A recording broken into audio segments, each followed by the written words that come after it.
दक्षिण कश्मीर स्थित पहलगाम के एक पर्यटक स्थल पर मंगलवार दोपहर बड़ा आतंकी हमला हो गया। बायसरन घाटी के घने जंगलों से आए आतंकियों ने अलग अलग राज्यों से आए पर्यटकों पर ताबड़तोड़ गोलियां बरसा दी।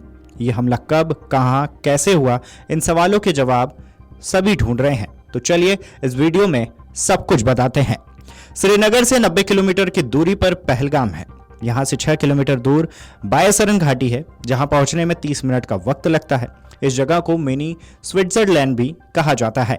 यहाँ घास के मैदान हैं, एक तरफ देवदार के घने जंगल हैं। यहाँ पर्यटक तुलियन झील तक ट्रैकिंग करने के लिए भी आते हैं। यहाँ पैदल रास्ते या खच्चरों पर बैठकर आसानी से पहुंचा जा सकता है। यहीं पर हमला हुआ। यहाँ अलग अलग राज्यों के पर्यटक और विदेशी सैलानी मौजूद थे। घटनास्थल पर खान पान के कुछ ठिकाने बने हुए हैं। कुछ पर्यटक वहाँ भेलपूरी खा रहे थे, कुछ पर्यटक खच्चरों के जरिए आवाजाही कर रहे थे, कुछ मैदान में बैठकर पिकनिक कर रहे थे। शुरुआती जानकारी के मुताबिक मंगलवार दोपहर 3 बजे जंगल के रास्ते सेना की वर्दी में आतंकी आए और उन्होंने पर्यटकों से परिचय पत्र मांगना शुरू कर दिया। परिचय पत्र से उन्होंने पर्यटकों का मजहब जाना। बताया जा रहा है कि जो पर्यटक हिंदू थे, आतंकियों ने उन्हें गोलियां मारनी शुरू की। हालांकि मरने वालों में कुछ विदेशी भी हैं। स्थानीय दुकानदारों और पर्यटकों ने पेड़ों के पीछे जाकर अपनी जान बचाई। आतंकी संगठन द रेजिडेंट फ्रंट टीआरएफ ने हमले की जिम्मेदारी ली है। टीआरएफ आतंकी संगठन लश्कर-ए-तैयबा का सहयोगी संगठन है।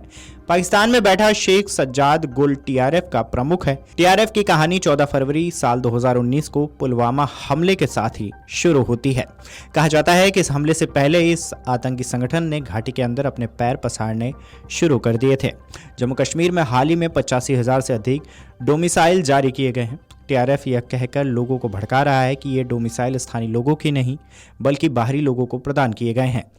घटनास्थल पर आतंकी देवदार के घने जंगलों के रास्ते आए थे। जानकारी के मुताबिक यह माना जा रहा है कि आतंकी किश्तवाड़ के रास्ते आए और फिर कोकरनाग के जरिए दक्षिण कश्मीर के बायसरन पहुंचे।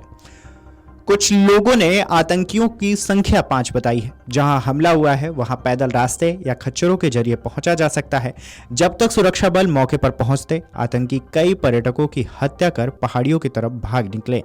उनके मारे जाने या पकड़े जाने की फिलहाल कोई सूचना नहीं है।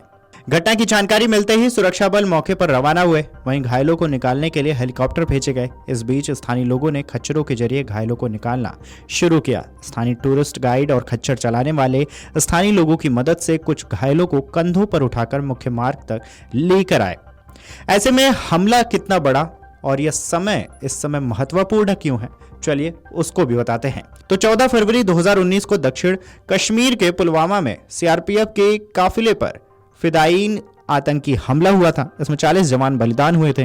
वहीं वर्ष 2000 में पहलगाम में अमरनाथ यात्रा के 20 कैंपर पर हमले में 30 से ज्यादा लोगों की जान गई थी। आतंकियों ने यह हमला ऐसे समय पर किया है जब उपराष्ट्रपति जेडी वेंस भारत दौरे पर हैं। मार्च 2000 में जब तत्कालीन अमेरिकी राष्ट्रपति बिल क्लिंटन भारत यात्रा पर आए थे, तब दक्षिण कश्मीर के एक इलाके में 35 सिखों की हत्या कर दी गई थी। इस समय प्रधानमंत्री नरेंद्र मोदी सऊदी अरब के दौरे पर हैं। जहां पर हमला हुआ है वह इलाका अमरनाथ यात्रा के नूनवान स्थित बेस कैंप से महज 15 किलोमीटर की दूरी पर है। बहरहाल इस पूरी घटना के बाद लोगों ने क्या कहा है, तो प्रधानमंत्री नरेंद्र मोदी फिलहाल सऊदी अरब के दौरे पर हैं। उन्होंने सोशल मीडिया एक्स पर पोस्ट किया और लिखा कि मैं जम्मू कश्मीर के पहलगाम में हुए आतंकी हमले की कड़ी निंदा करता हूं। जिन लोगों ने अपने प्रियजनों को खो दिया है उनके प्रति मेरी संवेदनाएं हैं। मैं प्रार्थना करता हूं कि घायल लोग जल्द से जल्द ठीक हो जाएं। प्रभावित लोगों को हर संभव सहायता प्रदान की जा रही है। इस जघन्य कृत्य के पीछे जो लोग हैं उन्हें न्याय के कटघरे में लाया जाएगा, उन्हें बख्शा नहीं जाएगा। उनका नापाक एजेंडा कभी सफल नहीं होगा। आतंकवाद से लड़ने का हमारा संकल्प अडिग है और यह और भी मजबूत होगा। इससे पहले पीएम मोदी ने पहलगाम आतंकी हमले पर केंद्रीय गृह मंत्री अमित शाह से जानकारी ली थी। इसके साथ ही पीएम मोदी ने गृह मंत्री को जल्द से जल्द जम्मू कश्मीर का दौरा करने का निर्देश भी दिया था। केंद्रीय गृह मंत्री अमित शाह ने कहा है कि इस कायराना आतंकी हमले में शामिल लोगों को बख्शा नहीं जाएगा। साजिशकर्ताओं पर बड़ी कार्रवाई होगी और उन्हें कठोरतम परिणाम भुगतने होंगे। लोकसभा में नेता प्रतिपक्ष और कांग्रेस सांसद राहुल गांधी ने ट्वीट करते हुए लिखा, आतंक के खिलाफ पूरा देश एकजुट है। सरकार जम्मू कश्मीर में हालात सामान्य होने के खोखले दावों के बजाय अब जवाबदेही लेते हुए ठोस कदम उठाए ताकि आगे ऐसी बर्बर घटनाएं न होने पाए और निर्दोष भारतीय यूं अपनी जान न गंवाएं। वहीं पीडीपी नेता इल्तिजाम मुफ्ती ने कहा है कि मेरा गृहमंत्री से यही आग्रह है कि एक जांच बैठाई जाए और इसकी जांच हो कि इस घटना के पीछे कौन लोग हैं, उनका क्या मकसद था। हमारी सुरक्षा एजेंसियों को भी जिम्मेदारी लेनी चाहिए। हम 6 साल से बोलते आ रहे हैं कि कश्मीर में हालात सामान्य नहीं हैं। अफसोस की बात यह है कि दिल्ली में बैठे लोगों को अभी भी समझ नहीं आ रहा है कि यहाँ जमीनी हकीकत क्या है। यह सिर्फ इन पर्यटकों पर हमला नहीं है, ये जम्मू कश्मीर के हर नागरिक पर हमला है, ये कश्मीरियत पर हमला है। बहरहाल इस पूरी घटना पर आपकी क्या राय है, हमें कमेंट करके जरूर बताएं। Video desk amarujala.com।